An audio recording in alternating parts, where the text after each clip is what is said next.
Gas एजन्सीच्या बाहेर पुन्हा एकदा LPG ग्राहकांच्या रांगा या ठिकाणी पाहायला मिळत आहेत। घरगुती LPG गॅस सिलेंडर नोंदवण्यासाठी या ग्राहकांच्या रांगा पाहायला मिळत आहेत।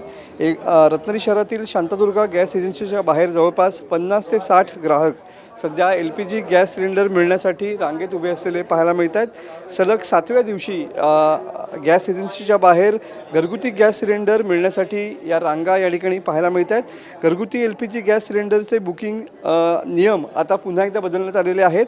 शहरी भागासाठी आता 25 दिवसांचे दोन गॅस सिलेंडरमधील बुकिंग हे आवश्यक या ठिकाणी मानलं गेलेलं आहे। प्रशासनाकडून मात्र LPG घरगुती गॅस सिलेंडरचा तुटवडा नाही असा वारंवार या ठिकाणी उल्लेख करण्यात येतोय। पुन्हा एकदा या ठिकाणी ज्या लाईन्स पाहायला मिळतात त्या नियंत्रण आणण्यासाठी पोलीस यंत्रणा सुद्धा या ठिकाणी कामाला लागलेली पाहायला मिळते आहे। पोलीस संरक्षणामध्ये सध्या गॅस एजन्सीच्या बाहेर या ठिकाणी जे घरगुती LPG गॅस सिलेंडर आहेत त्यांचं वितरण या ठिकाणी केलं जात आहे। पोलिसांची मदत या ठिकाणी घेतलेली पाहायला मिळते।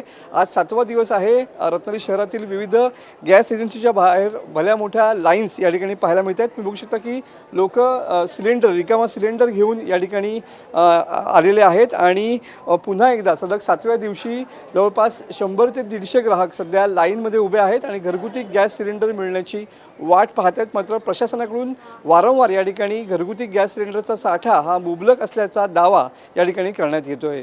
कॅमेरामन समित गजनेसह मनोज लेले, TV9 मराठी, रत्नागिरी।